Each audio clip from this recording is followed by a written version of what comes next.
Մեր դպրոցները պաշտպանելու կարիք կա։ Այսօր հրավիրած ասուլիսում հայտարարել է ԿԳՄՍ նախարար Ժաննե Անդրեասյանը։ Նախարարի խոսքով ցավոք մենք ապրում ենք մի իրականությունում, որտեղ թմրանյութերը մեր իրականության մաս են։ Մենք այս ուսումնական տարին հայտարարել ենք անվտանգ եւ ապահով կրթության տարի,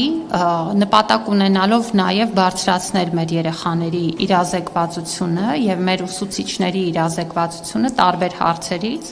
Դա միջգերատեսչական աշխատանք է, այստեղ մենք շատ ակտիվ աշխատում ենք